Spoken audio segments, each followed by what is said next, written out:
मोदी मोदी मोदी वंदे भारत माता की वंदे।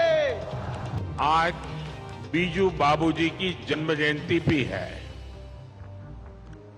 उड़ीसा के विकास के लिए, देश के विकास के लिए बीजू बाबू का योगदान अतुलनीय रहा है। प्रधानमंत्री नरेंद्र मोदी मंगलवार को ओडिशा के जाजपुर में थे। यहां उन्होंने राज्य के मुख्यमंत्री और बीजू जनता दल के नेता नवीन पटनायक की जमकर तारीफ की थी। पीएम मोदी के इस भाषण के बाद से ही बीजेपी बीजेडी गठबंधन को लेकर जो चर्चा हो रही थी उसे और हवा मिल गई। जो खबर सियासी गलियारों में अफवाह के तौर पर घूम रही थी, अब उस पर मुहर लग गई है। 15 वर्ष बाद बीजेपी और बीजेडी के बीच लोकसभा और विधानसभा चुनाव के लिए जल्द गठबंधन का ऐलान हो सकता है।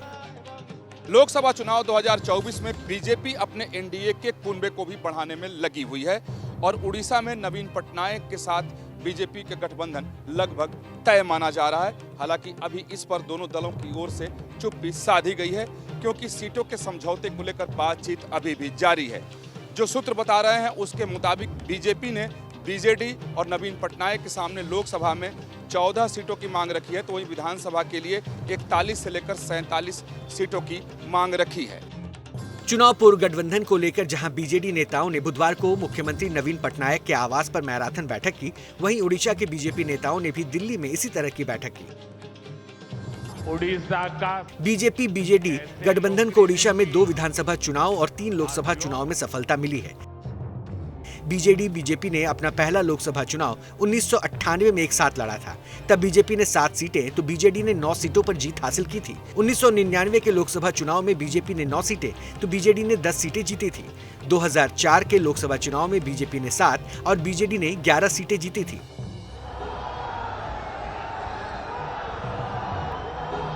ओडिशा में लोकसभा की 21 सीटें हैं। पिछले लोकसभा चुनाव में बीजेपी ने 8 और बीजेडी ने 12 सीटें जीती।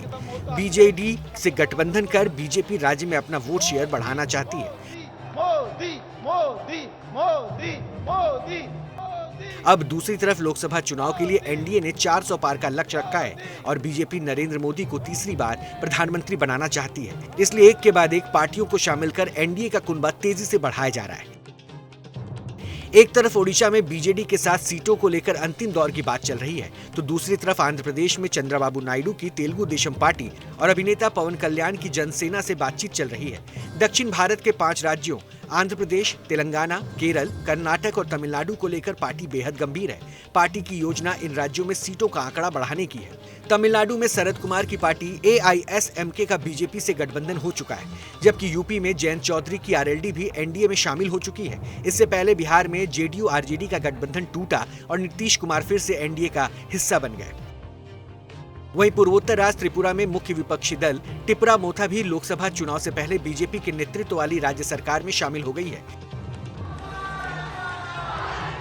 मिशन 400 पार के लक्ष्य को भेदने के लिए एनडीए दक्षिण से लेकर उत्तर तक, पूरब से लेकर पश्चिम तक हर राज्य में अपना परिवार बढ़ाने में जुटा है। एक तरफ लोकसभा चुनाव से पहले एनडीए मजबूत हो रहा है, दूसरी तरफ 15 से ज्यादा पार्टियों का इंडी गठबंधन बिखरता जा रहा है। नीतीश के महागठबंधन से अलग होकर एनडीए का दामन थामने से पहले टीएमसी ने भी पश्चिम बंगाल में अकेले लोकसभा चुनाव लड़ने का ऐलान कर दिया था। जाहिर है विपक्ष की फूट का फायदा भी एनडीए को लोकसभा चुनाव में मिल सकता है। जानकार मानते हैं कि जैसे जैसे मोदी का परिवार बढ़ता जाएगा, विपक्ष कमजोर होता चला जाएगा और 400 पार के लक्ष्य से एनडीए की दूरी कम होती चली जाएगी। भारत माता की